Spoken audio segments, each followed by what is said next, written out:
before the dynasties crumbled, before silk ran through global veins, before the forbidden city swallowed the morning sun, there were women behind red curtains. Women with rank but no freedom, with beauty but little power, gilded in authority that hung lightly but beautifully. Concubines. Tonight, we lift the curtain and step inside a chamber history rarely whispers about, not to judge, not to glamorize, but to observe with calm, curious care what these women truly did, from first light until candlelit night. And if you crave peaceful journeys through time and memory, subscribe to this channel now. Then just exhale and listen. She wakes before the sun crosses the silkscreen windows, not from a bell, not from a voice, but from silence, folding itself between dream and duty. Warm mats beneath her, a softness of scent, chrysanthemum and sandalwood rising from her robes. And somewhere just beyond the curtain, she hears it, the first movement of the day. Her handmaid is already waiting, kneeling beside a lacquered box, yellow bamboo combs resting like sleeping feathers within. No words are needed. The ritual is understood. Hair, that long river of inheritance. Its strands combed daily from root to tail, not merely for beauty, but for remembrance. She seats herself on a low stool, straight-backed, chin slightly lifted. As a higher-ranking concubine, she's not required to bow to anyone right now, so she chooses stillness. And the brush begins. Not fast, never fast. Each pull of the comb matches the rhythm of morning birds beyond the lattice. One motion, calm. Two, deeper. Three, breath lengthens. Four, thought slips away. Five, she is no longer a woman. She is a presence. Her hair is gathered into layers, coiled, padded with oil, laid out like silk calligraphy against a blank scroll of spine and shoulder. One handmaid oils the roots. The other fits decorative pins, one in jade, one in phoenix bone. Not for style, for message. Hairpins speak when it is not safe to. A left-side jade pin means she received notice today. A golden plum blossom means she expects to be seen before dusk. A bird represents joy, but also freedom, a dangerous symbol in a place built on staying. Today, she chooses a crane. Modest, but symbolic. The combing ends, but the ritual continues. Now the robe, 2 layers, then a third. Light blue, then ivory, then bold crimson. The sash wraps around her middle, twice, tied not with a knot, but a perfect fold, because in the royal court, even bindings must be graceful. Delicate powder is brushed lightly at her collarbone, not to glamorize, to brighten, so that when a higher consort sees her, she appears illuminated, like candlelight in a corridor, soft, purposeful, placed. She adjusts her sleeves once, glances downward at her hands. Washed, lotioned, but empty, perfect. Now she is ready, not to be seen, but to endure the version of herself that will be witnessed by others. A door slides open. Morning light enters like incense, and she rises, not quickly, elegantly, floating on soft soles. She pauses briefly before leaving to pick up a small hand mirror and check nothing except her own eyes. She does not smile. She does not frown. She simply nods to herself, balance, then exits, and the day begins. She does not decorate herself. She constructs. With hands smooth from rose oil and repetition, she opens a small wooden box with a crane design carved into the lid. Inside, shades, powders, brushes made from weasel hair and goat bristle, tiny porcelain containers with lids no bigger than a fingernail. Each dish holds color and intention. Her maid brings warm water. A cloth is pressed gently to her cheeks, not to cleanse, but to release the skin from sleep. The mirror in front of her is wide, but not tall, by design, a reminder that her beauty is meant to be seen from the side, in profile, and at a distance, not fully, never completely. She begins with powder, white, soft as ash, almost translucent, ground pearl, crushed rice, sometimes fine chalk. She dusts it across her face with circular strokes. The way clouds roll across water, or petals fall in the wind. It doesn't lighten her skin out of preference. It's tradition. A smooth, even face means internal calm, means discipline, means devotion. Next, the brows. Her natural brow is plucked thin. Pain has long passed into ritual. A symbol of obedience, not vanity. Using a slender ink brush, she redraws them. Sleek, arched, elongated. They no longer just sit on her face. They float, hovering above her eyes like cranes riding wind currents. Rouge is next, made from safflower petals or redstone. She mixes the color with a bit of oil on a tiny ceramic plate, then gently taps it onto the apples of her cheeks with the tip of her fingers. Barely there, barely noticed, like the blush that rises only when someone important unexpectedly says your name. Then, the lips. Everything else leads here. Red, crimson, bold against powdered white canvas. Upswept shape, tiny, deliberate. She paints it with the edge of a rounded brush. Only the center of the lips. A shape called the flower bloom, or heart's gate. It makes them appear closed. Narrow, controlled. No teeth, no smile, just a lure, held quietly in bloom. Her maid fastens earrings, small gold drops shaped like seeds, not for noise, but for motion. As she walks, they will shimmer once, then fall still, a reminder that she carries elegance, even in her silence. Hairpins come next. She chooses a phoenix pin today. Small, blue enamel wings fan open across her crown. To wear one phoenix is to invite change. To wear two is to announce transformation. She only wears one. She is not presumptuous. A final piece, the silk veil. Some concubines wear them in the mornings to preserve mystery. She lifts hers gently and rests it behind her neck. Now complete, now polished, not as a woman, but as a public offering. She bows to her reflection. Not from ego, from duty. The face in the mirror is not who she is, it's who she must maintain. And as she turns, layers of silk shifting perfectly against bare floor, she leaves behind one final stroke. Grace, so precisely placed, it cannot be questioned. Before the palace drums mark the second hour, she is already in place. Hands folded, body still, face lowered. Not in shame, but in readiness. Today, she will serve tea, not a punishment, not a reward, a performance, one repeated endlessly across chambers and gardens, between ranking wives and mothers of emperors. Each motion, carefully measured, memorized through muscle, not thought. Her morning robe is pale sea green, modest, not meant to impress, but meant to say, I understand my place. At her side, a handmaid waits, holding a tray. On it, 3 cups, a teapot, and silence. They enter, an older concubine layered in red silk. Gold combs bloom from her hair like sunrise. She does not speak. She does not need to. Her presence shifts the weight of the entire room. The young concubine bows, exactly twice, deep but not desperate. Then lifts the teapot with both hands. Elbows tight, fingers balanced, chin lowered. The pour must be continuous, not jerking, never splashing. Even the steam is part of the performance. The cup is filled only halfway. Full means waste.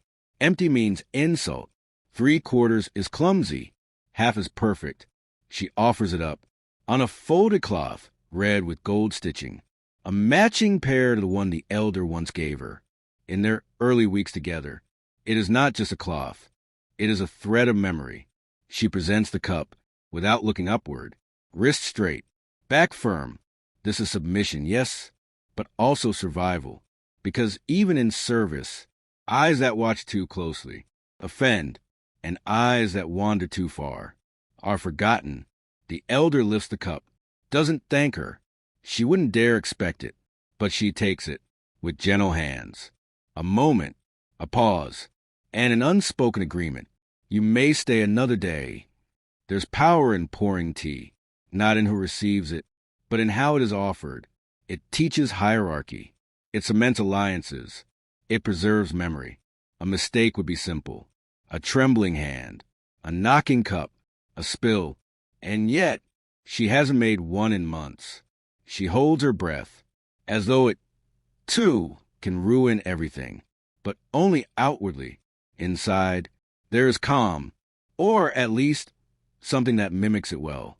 When all 3 cups are poured, she bows again, quietly backs away, step by precise step, counted in her head like a song only she knows. Later, the tea session will be discussed, perhaps praised, perhaps criticized. She bowed slightly fast. She avoided the Empress's gaze on purpose, or perhaps the best review of all, quiet competence. She returns to her chamber when dismissed, hands tingling, face warm from near attention, stomach still waiting for breakfast. But she carries something invisible now, a reputation, built-in steam. And that's how it often goes.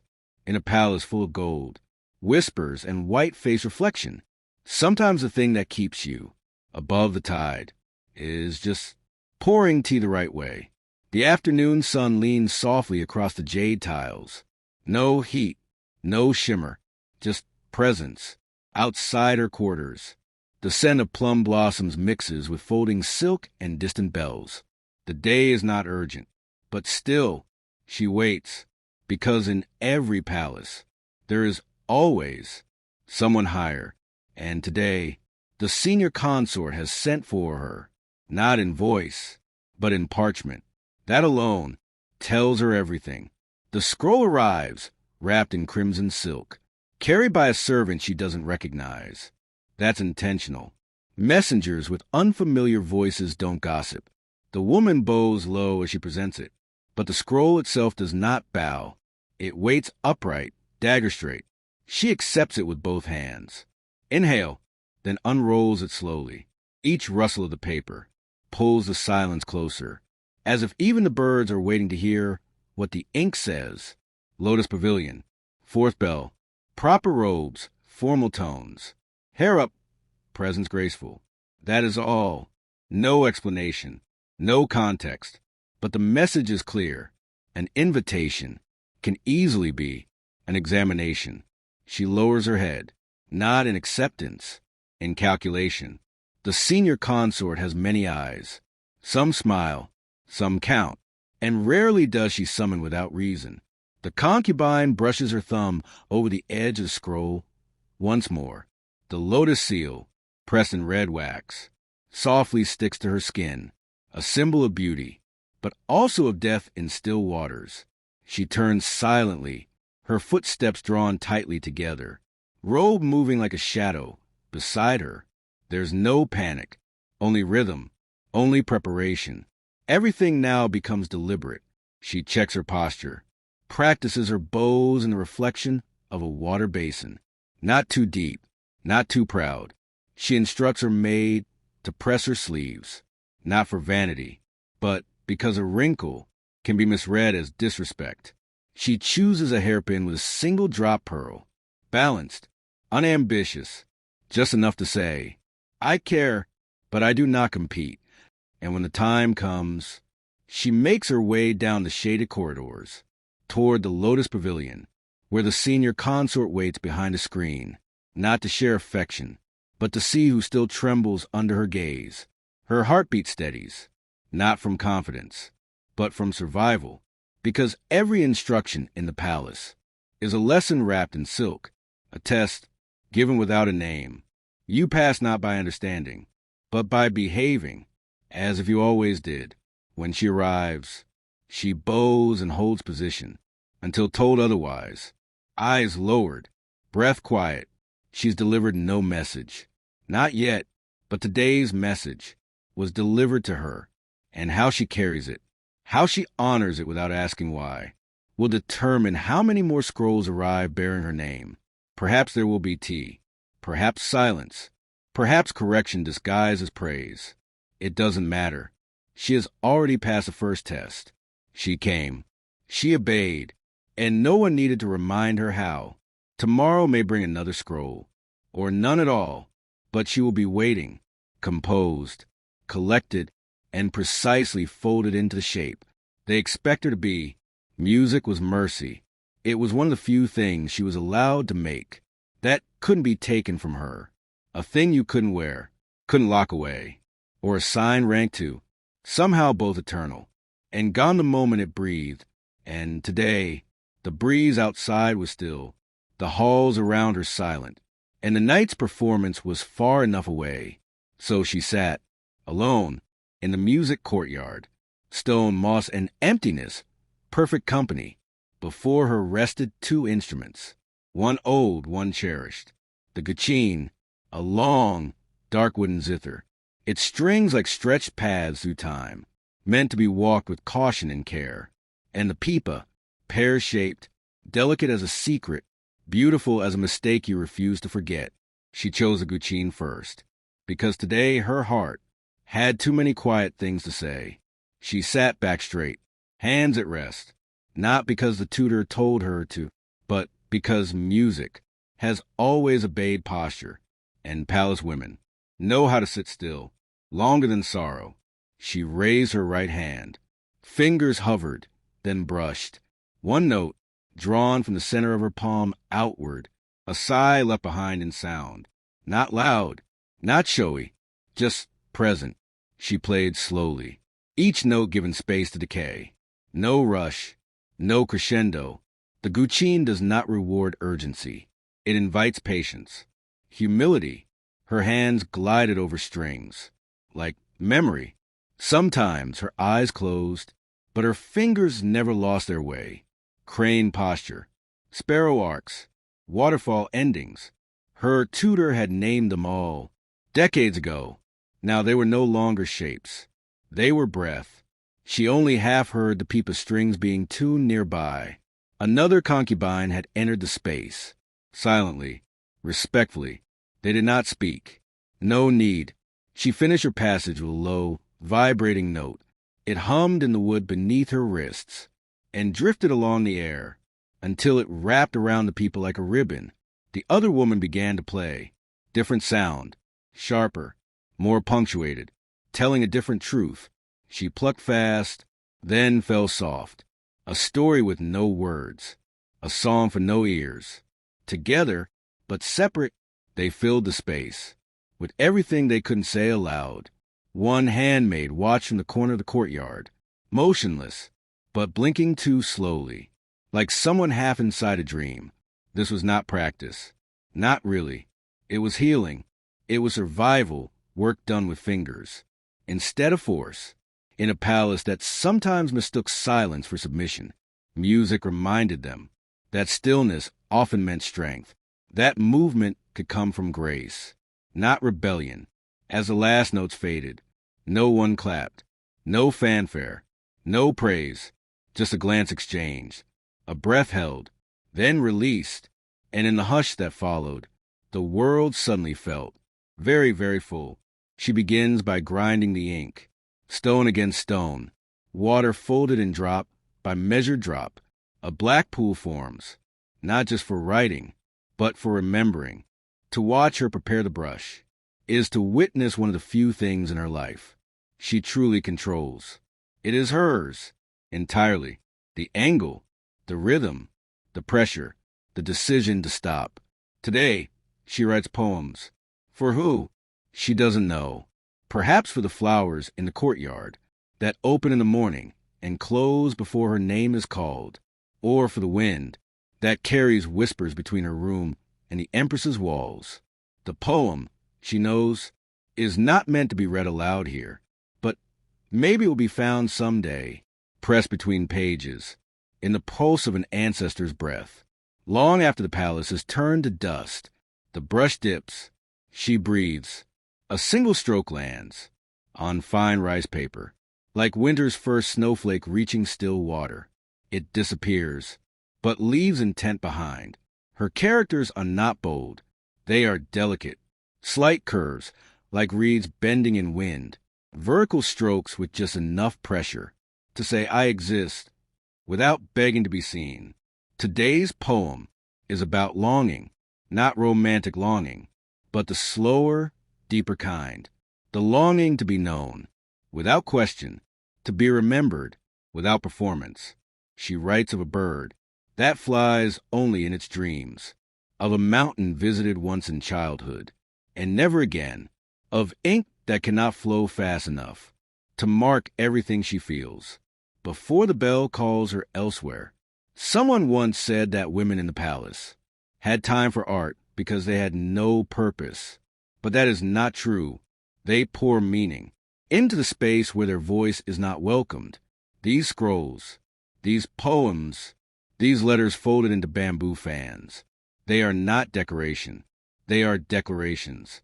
Soft ones, but declarations nonetheless. A second poem begins. This time, she writes in columns. One for the moon, one for solitude, one for a name she hasn't spoken in years. The characters stretch long and narrow, like legs walking a stone path never taken. Then she stops, halfway through the third line. She leaves it unfinished, not because she didn't know how it ended, but because some feelings don't want to be caught. Some are better left drifting between brush and paper. The maid gathers the scroll, not archive it, but to store it under the poetry box, with dozens of others no one has ever read. And still, she keeps writing, because she must. Writing is not vanity. It is stability, in a world where names shift, and favor runs faster than footsteps. Each stroke tells her hands that she did not waste a morning, that she still has ideas, that her thoughts still belong to her, if no one else. Someday, someone might stumble upon her writing, a new empress, a future historian, a dreamer flipping through yellowed pages. And maybe that person will stop and read just one line and sigh and feel her. And if not, that's okay. The ink still flowed. That is enough. Some say concubines live lives of luxury, silks, jewels, courtyards with koi streams. But beneath the perfume and perfection lay two questions. Will he look at me today? And worse, what happens if he doesn't? Keep listening. This isn't just about beauty. It's about survival behind silence. The courtyard is still. Dandelion seeds drift like quiet punctuation across tiles. A slow morning. Golden light combs through bamboo shadows. But soon, stillness gives way to motion. Not sudden, not wild, just inevitable. The concubines arrive in pairs. Softly, in step, though no one told them to match. They already know this is dance hour, not for pleasure, not even always for art, but for performance, refinement, for readiness. One day, there may be a banquet, and he might be watching, and when the music starts, you will not have time to wonder if your arms look right. You will already know. The instructor watches from the side, a narrow woman in navy robes, hair pulled so tight it looks carved from ebony. She kneels, bark fan in lap, eyes scanning posture, knees, and gaze angle. All at once. She does not speak, but you will know when you have disappointed her. The practice begins with breath. Inhale, hands rise. Exhale, wrists drift downward like falling leaves. Each gesture is not just movement, it's communication. A flick of the fingers means flirtation. A sway too wide implies defiance. Eyes upward suggest hope. Eyes down, obedience. Every angle matters. Every silhouette tells someone else's story. The concubine at the head of the line was chosen to lead today. She carries herself like flowing ink. Her robe, light pink, tinged with gold thread, follows her without resistance. She is not the best, not the favorite, but today she is focused. That is enough. They twirl in unison beneath an open sky, bodies turning not from instinct, but from ritual memory. Skirts sweep the stone like paintbrushes, tracing invisible characters meant to be read only by the wind. Behind them, a bird lands, watches, leaves without comment. Even nature understands. How sacred silence is here. One girl stumbles, just slightly. Her foot slides half an inch beyond rhythm. No reprimand, no scolding, but she feels it, like a secret passed by look alone. You were watched. You didn't belong in that moment. You must do better. And she will. Tomorrow. Today. They finish with a fan sequence. Each woman unfolds her fan slowly, to represent the unfurling lotus. At dawn, graceful, resilient, hidden beauty revealed. Even the act of snapping the fan closed must be smooth, controlled, pure. Dancing is not fun. Not here. But that doesn't mean it lacks meaning. There are days when it brings her peace. A place where the mind disappears into posture, where muscle tells the truth, that lips can never risk speaking.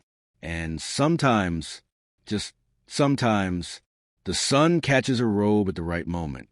A servant looks up. A shadow stretches long behind her. And for one heartbeat, she feels free.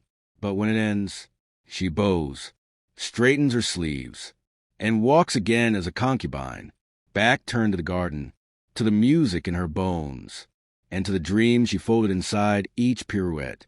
Tomorrow, the routine begins again, and she will rise once more, to dance, not just for beauty, but for favor, for survival, for herself, even if no one claps. The courtyard was shaded this afternoon. Peach trees swayed above, whispering stories the women could only pretend not to hear. On the table between them, a wooden square carved with 1,000 intersections, and beside it, 2 bowls, one black, one white, the game of Go, or as some here called it, Weiqi, the encircling game. It began with the first click of stone, soft, deliberate, placed, not dropped, not slammed. In Go, nothing is forced, every move an offering. She had never truly loved the game, but she had learned to perfect its posture. Back straight, hands folded between turns, eyes down but never uncertain. Today, she faced a higher-ranked concubine, one with finer hairpins, a robe embroidered with cranes instead of blossoms. Still, contest was allowed, as long as it wore respect as a veil. They did not speak during the game. Words would disturb the equilibrium. Instead, their fingers did the talking, each placement a message, each silence a paragraph. She opened cautiously, taking the star point, corner control, safe, non-threatening. The other responded swiftly, claiming the center, an aggressive choice, but dignified. Their match had begun. To a passerby, it looked serene. 2 women, 1 board, a quiet shadow between them, but just beneath the surface. A war. One made a position. Patience. Prediction. Would she risk enclosing territory too early? Would she sacrifice a cluster? To claim a corner? To appear bold? To appear clever? At her back, a maid waited, bowl of chilled fruit untouched. The game always took precedence. A koi leapt in the pond beside them. Neither looked. The louder the world became outside, the deeper they pressed inside the circle of this board. She placed a white stone delicately, pressing into the 3rd line. Her opponent responded, exactly where she expected. That was the trick, wasn't it? To dance between expectation and misdirection. She'd learned a strategy long ago. Let your opponent occupy space, then slowly make them envy your emptiness. Her breathing slowed. It wasn't about winning. It never had been. A victory here wouldn't mean more silk, or a better bed, or even a single glance more from him, but it could mean something rarer: consideration, respect, intellectual safety. Some courtiers watched from the veranda, not for drama, but to observe which concubine was forgetting herself, or remembering too much. She whispered nothing, but her confidence curled upward, like steam from tea. As the game went on, the board looked like a small battlefield. Markings of theories. Questions answered and re-asked with each stone. She captured a group in corner play. Sacrificed a line near the center. Her opponent narrowed her eyes.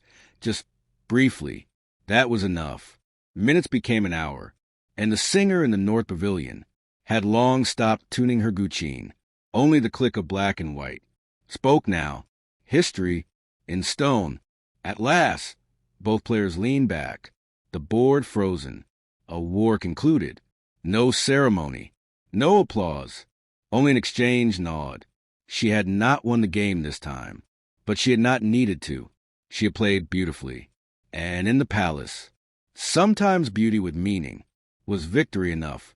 Later that evening, she would find her mind tracing the pattern of the final stones as she fell asleep, because no matter how quiet the day seemed, today something had been said. It begins without warning. A knock, soft, measured, 3 times. There is no ceremony here, but it changes everything. She stands at the threshold of her own chamber. Before her name escapes the lips of the courier, he wears jade at his belt and carries nothing in his hands, only a slip of scroll tied with golden red ribbon. She knows what that color means. It isn't news. It's an arrival, an item from the emperor's hand. She bows and receives it with both palms up. The scroll is brief, just a few strokes, but it only needs to say, "You have been remembered." And in the quarters of a concubine, that means everything. Within an hour, the gift arrives. 2 maids hover like shadows. The gift is nestled in silk, then in lacquer, then in hope. To unwrap it improperly, withdraw eyes. To unwrap it too eagerly, withdraw whispers. She kneels. Candlelight pools on polished tile like warm liquid gold. Her hands trace the carved box, cedar-scented, barely warm. She unties the tassel, not trembling, but listening for what the palace wants this moment to mean. Inside a necklace, polished white jade, so smooth it reflects nothing, but everything still sees itself in it. She pulls it from its cradle, as though the past hour has been leading to this silence. This necklace might mean many things. That she wore the right robe yesterday. That her poem made it to the calligraphy tutor's desk. That her posture during tea was finally perfect. Or that someone else fell out of favor, and space was simply made clear. No answer will come. Not directly. Not in a place where understanding is expected, not given. Still, it is beautiful. Not just the necklace, the gesture, because gifts are rare, outside of birthdays or state events. Not everyone receives one. The empress receives scrolls. The first consort receives gold. But the concubines, they live between breaths. And in this breath, she received jade. A breeze passes through the open screen window. Chimes echo in the garden 4 rooms away. She fingers the edge of the jade. Cool, heavy, balanced, like everything she is supposed to be. She won't wear it yet. She knows better than to assume its place. She will wait for a state dinner. Somewhere she can be seen, but not expect to be seen. That is the secret. You must become glass, reflecting without distorting, beautiful without demanding. Later, in the stillness of her chambers, the necklace sleeps in a wooden case, set beside a hairpin gifted 2 years ago. The only other object she permits herself to treasure, not because of the item, not because of sentiment, but because each is proof that she existed, just slightly more. On those days, in the harem, memory is slippery. Palace walls do not write things down. Only gestures are recorded, in silk, and scent, and jade. And tonight, on a single tray by the bedpost, she will leave the box open, slightly ajar, so the moonlight can see. She was noticed. Every courtyard in the palace has shadows, even at noon, even in summer. And in those shadows, there is always something being said, not aloud, not declared, but offered like a secret plum placed in an open palm, just waiting to be accepted or refused.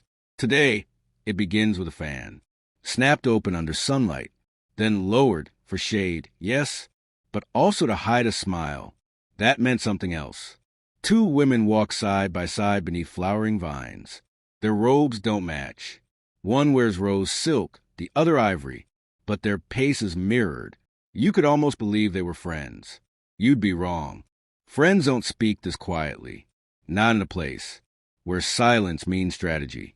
And a single raised brow can tip the scale of fate. One of them says something, but only barely. A rumor, words stitched with silk thread and slit edges, about someone's midnight visit, about the gift of jade that arrived without a name attached, about which Concubine thinks herself too clever for the emperor's court. The other gives no reply, just a smile, thin, practiced, measured, but inside her mind, a ledger opens. Names, shift positions. This is not idle talk. This is sculpting, perception. Every whisper becomes architecture. Every sarcastic compliment carefully wraps poison in perfume. Your sleeves are short today. That's brave in such cool weather. You received plum blossoms today? Oh, mine never last. They always wilt overnight.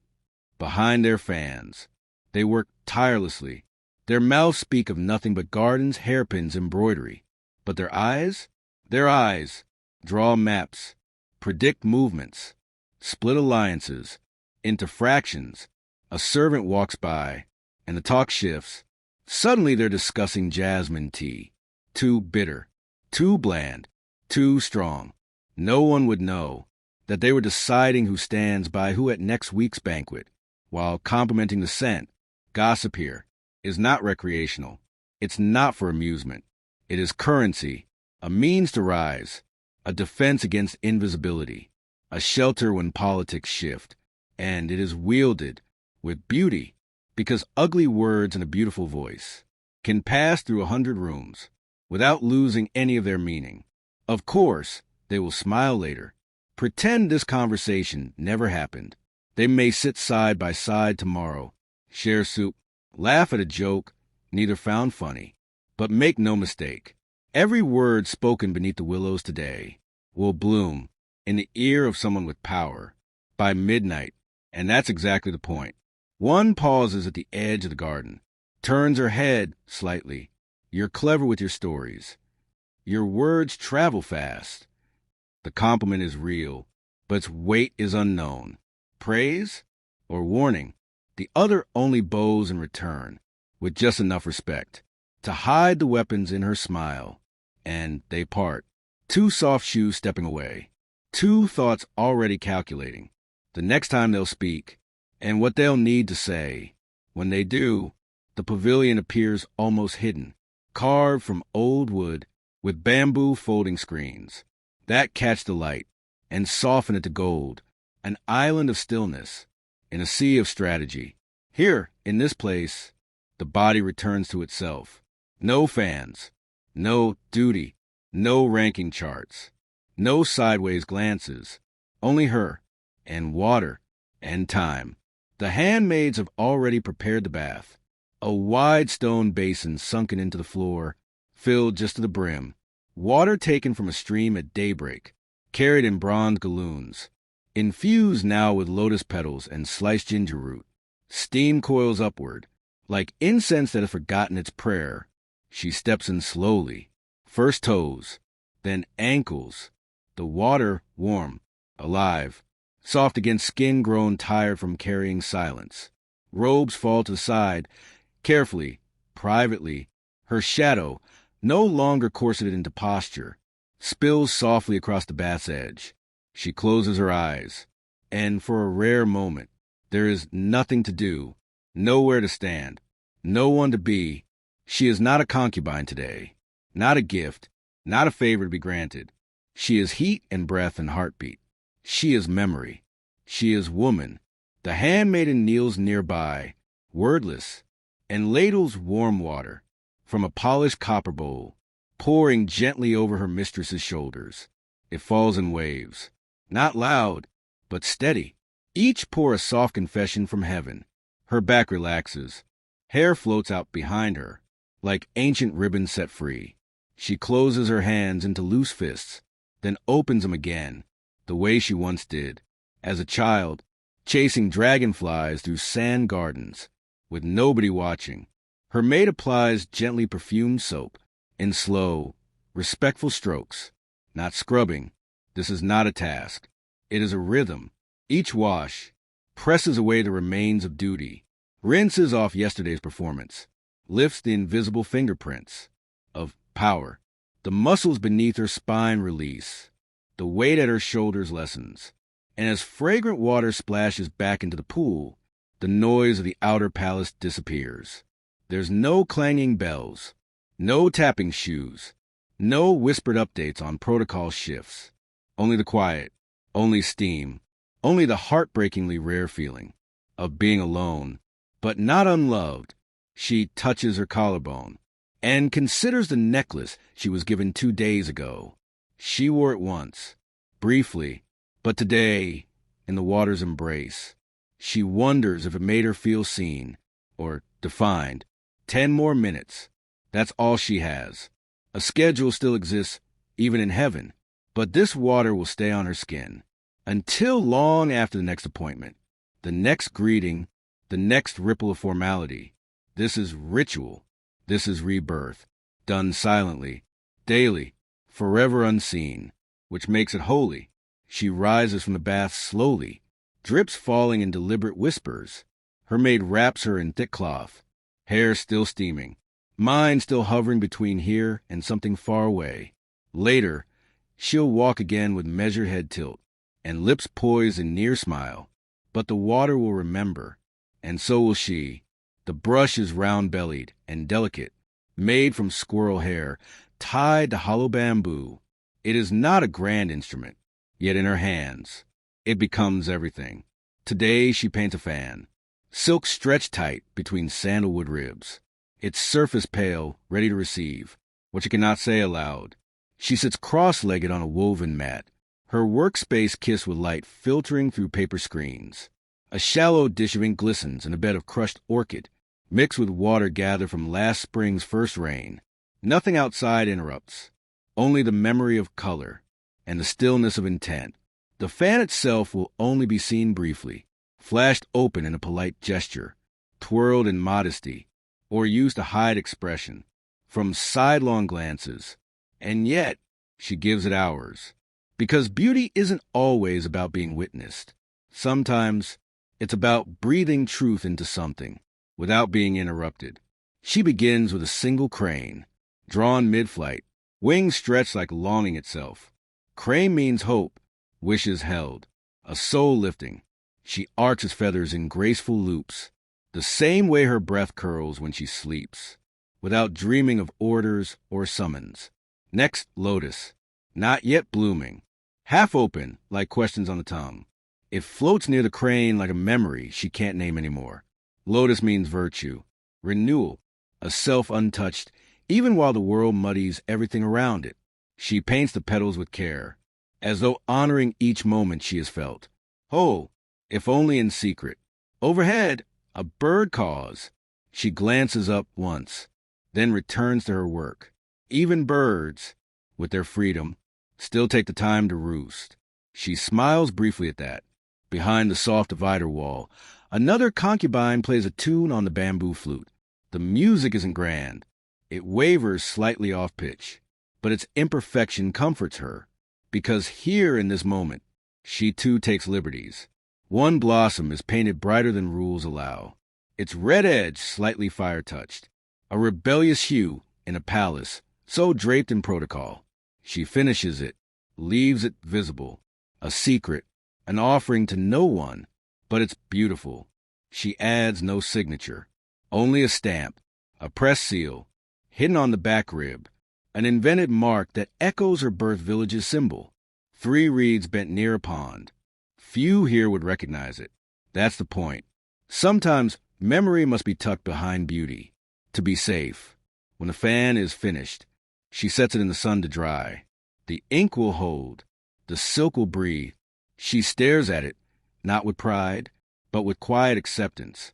This fan may never be given to the emperor. It may never hang on a wall, or cross the threshold of the stage pavilion.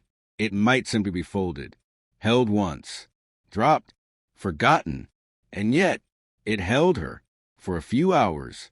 She designed more than elegance. She designed grace, anchored by longing and pressed into silk, because truth in brushstrokes is harder to erase. And when another woman leans over and asks, "What does it mean?"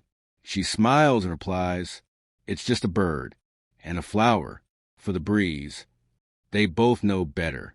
But that is how things are said here. Painted, then folded, then carried. A message only visible. In motion, she needs only one moment each day to remember she is not the walls around her. So she goes to the garden. There's no note, no ceremony, no handmaid announcing her entrance. No one asks where she is going, because this act, stepping into silence, carries no weight of ambition, only rhythm. She walks slowly on purpose, not from fatigue, but to stretch the moment out, like silk drying in sunlight. Her slippers crunch softly over stone. Pebbles give beneath her step, and reform once she passes. It's how she wishes her life could be. Gentle, intentional, forgiving. The garden isn't very large, but it feels endless, because nothing here requires her attention. It gives. A pond reflects cloudlight, its surface broken only by the flutter of koi beneath, or blossoms falling slowly from branches overhead. The birds are already waiting. They know her by now, the way she moves near the stone bench, the song she sometimes hums, without realizing, and especially the pouch of millet she keeps tucked gently in her sleeve. She kneels, not in reverence, not to anyone above her, but because humility feels better when shared with something small. And winged, from her hand, the seeds fall like small stars. Sparrows come close, then bolder doves. A red-breasted finch lands on the edge of her sleeve, then flutters away. Without fear, she does not call this joy, but it feels like something close. She turns her face to the sun, lets it warm the side, usually kissed only by candlelight. No maid, no other concubines, only the sky overhead and the soil beneath her shoes. And suddenly, she feels something shift, like her breath stretch longer. Then her rank, near the magnolia tree, she pauses. Its petals are halfway open. Last season's were brighter, but this one feels earned. She touches it lightly, but does not pluck it. She's learned not to take the things that ask to stay rooted. A crane sound from somewhere across a low bridge.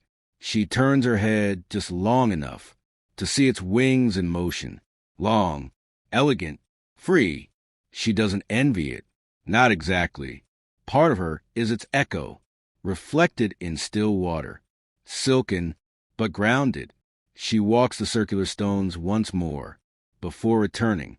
Not because she is required elsewhere, but because peace, in this place, must be rationed. If she has too much, she'll ask for it again. And asking can be dangerous here. She leaves the last of the grain, beside a flat stone, enough for someone else to feed the birds later. She always does. That way, she knows the birds will stay, even when she's not allowed to. As she leaves the garden trail, she glances back once, not for drama, just for memory. Because even behind walls, there are still places where things grow, without permission, on certain evenings, when the courtyard feels wide enough, and the air thin enough, to be lifted by music. They are called to gather. Soft glances exchanged, slippers over water-carved stone. The concubines enter, with grace in their posture, and caution in their silence.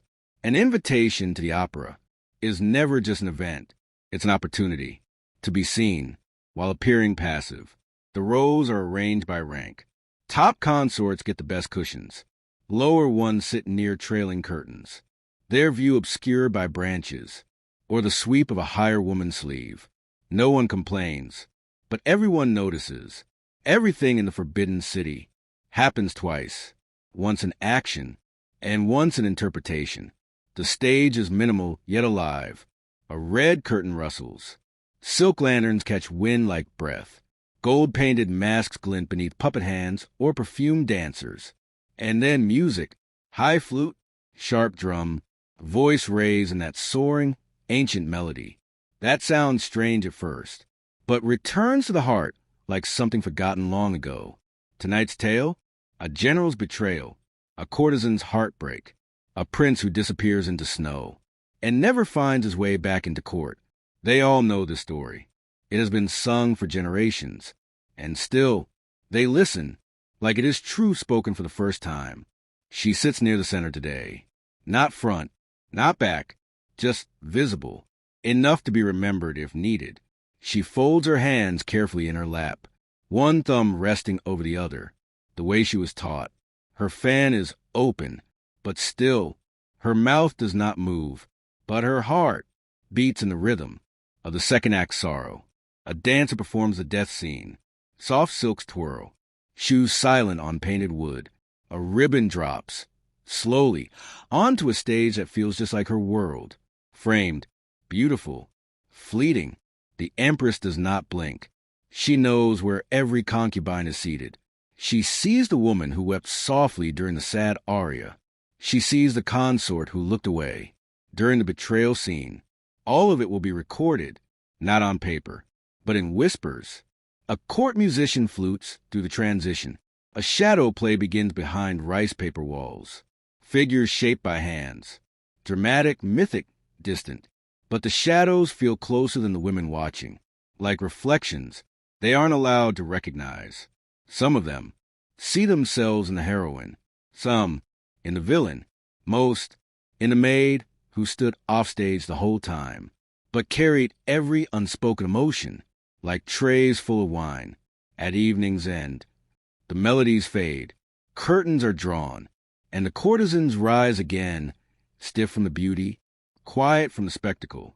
No comment is made. No applause is expected. Only observation.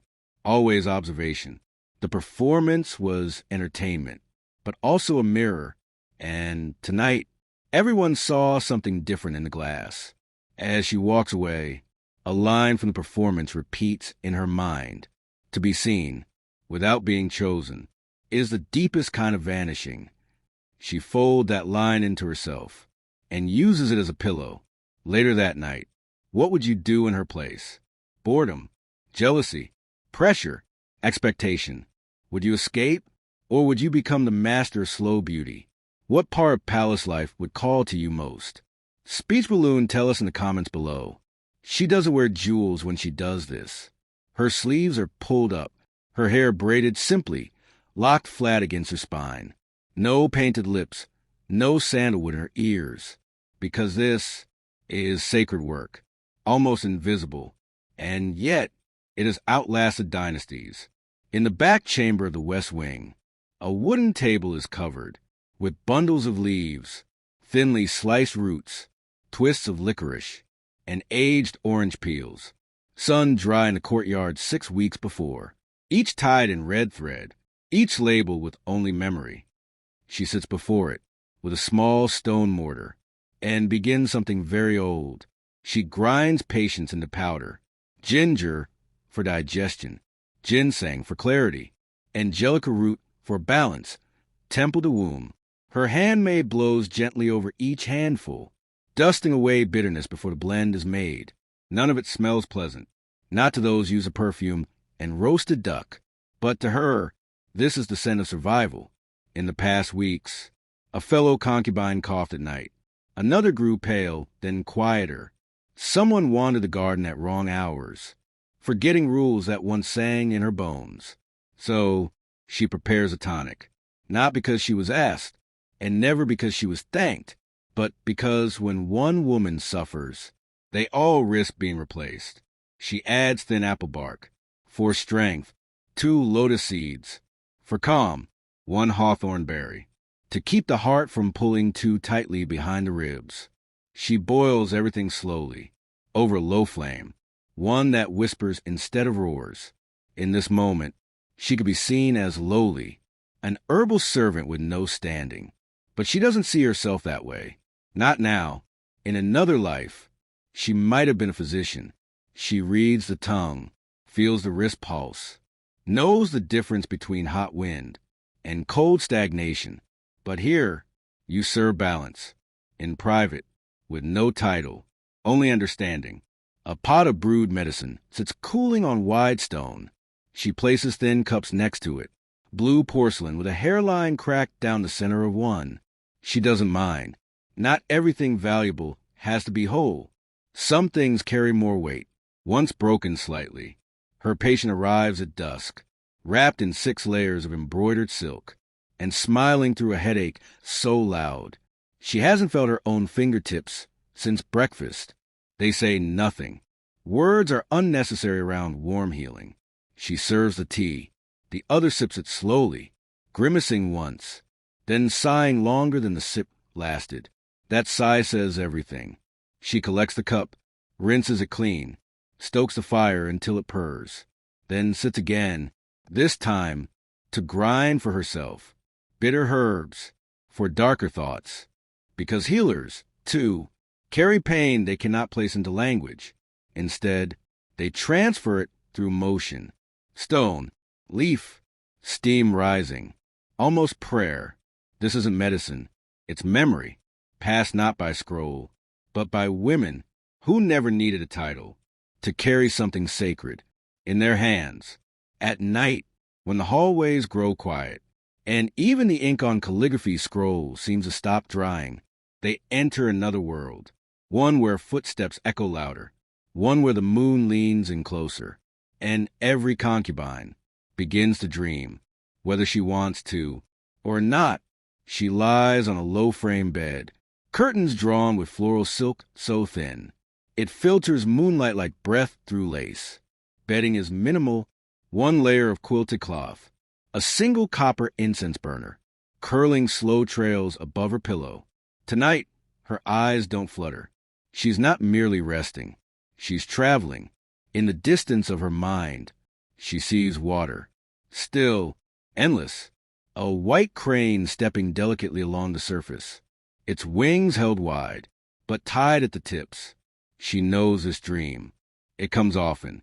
She still doesn't know what it means, but she knows it makes something inside her ache, gently, the kind of ache that reminds you what it feels like to have a wish you're scared to name aloud.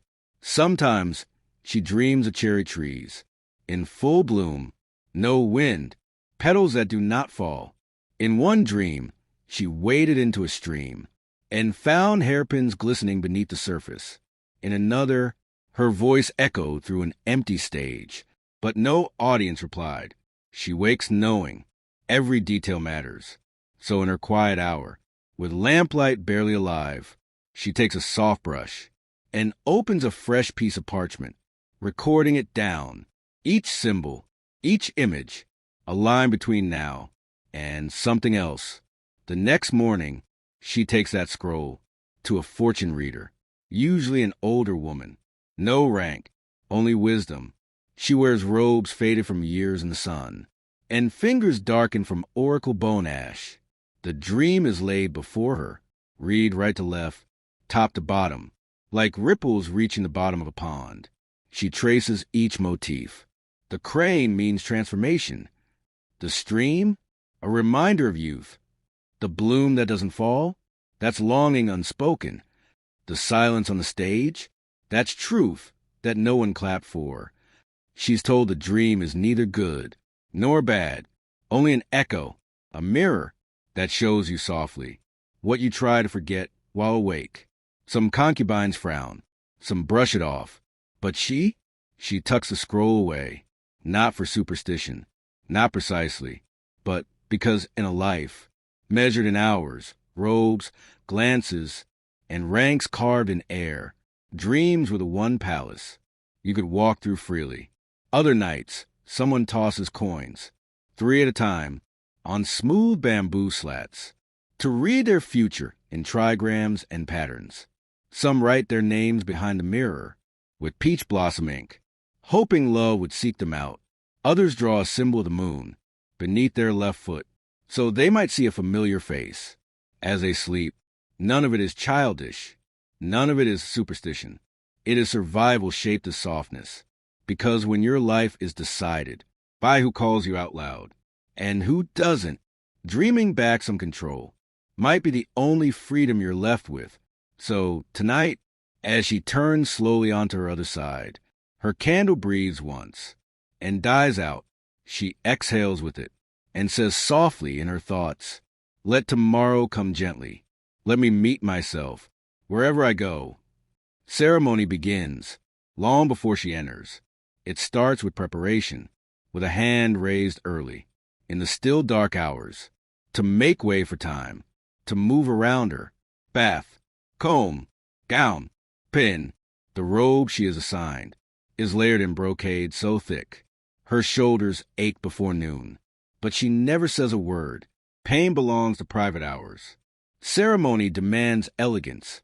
Without weight, she walks with others, not side by side, but in order, ranked by sleeve color, instruction by silence. Each woman is surrounded by quiet, as if carried forward, by anticipation alone. The hall looms ahead, greater than memory, framed in red lacquer and dragon carvings, enameled pillars at watch, like ancestors set in gold. She lowers her gaze. That's not just a gesture here. It's armor, because to look freely is to claim something you have no right to.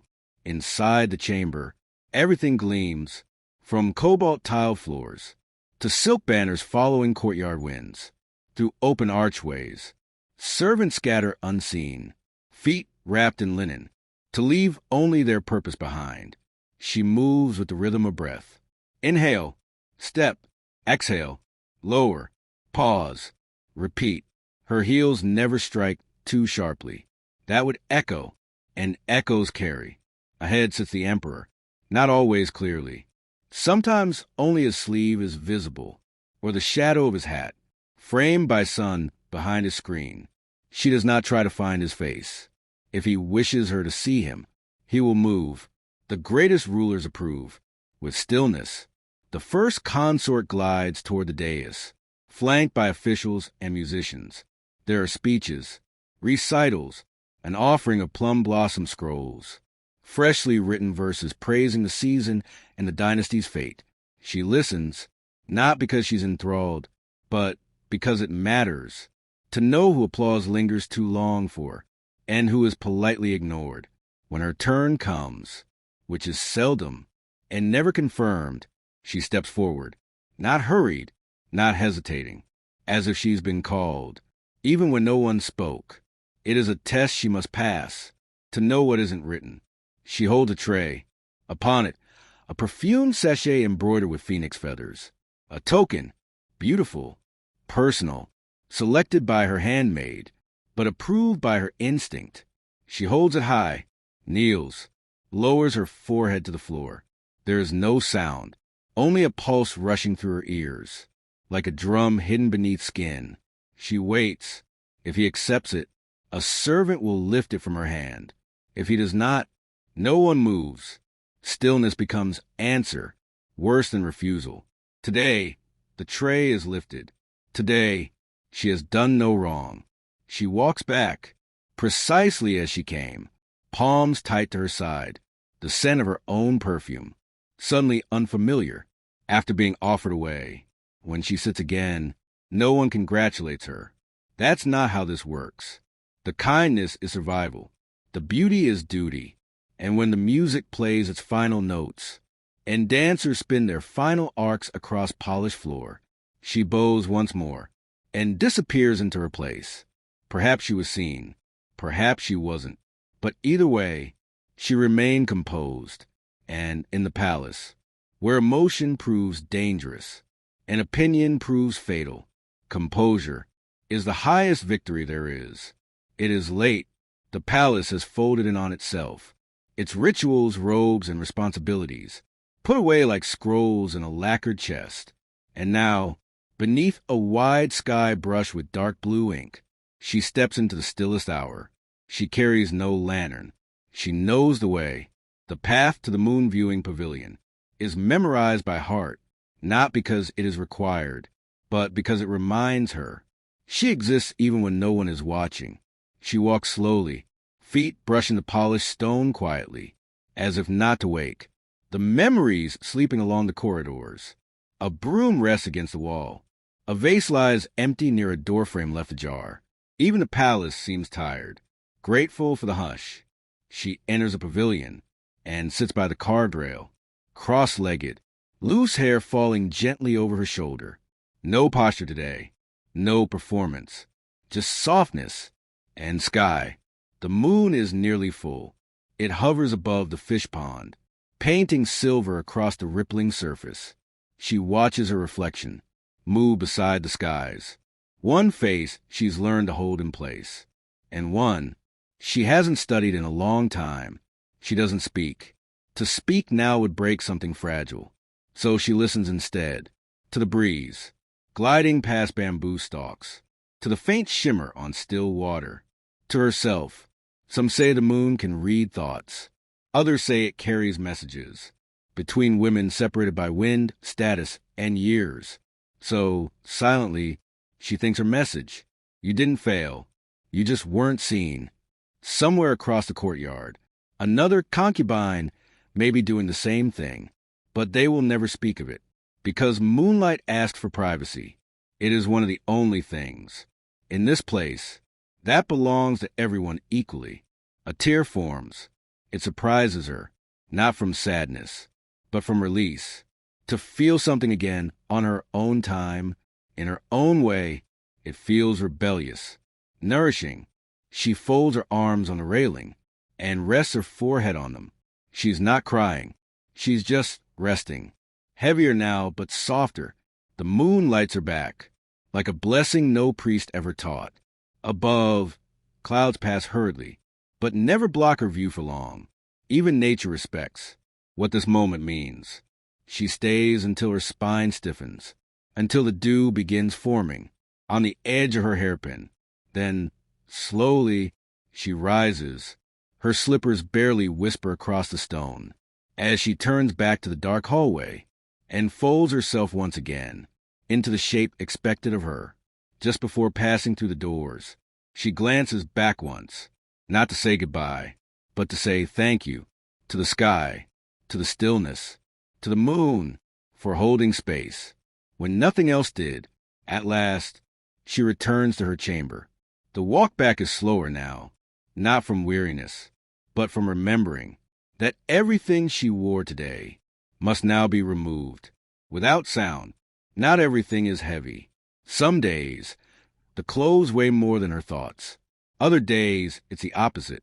Today, she's not sure, but she unties the sash with a breath that trembles once and then quiets itself.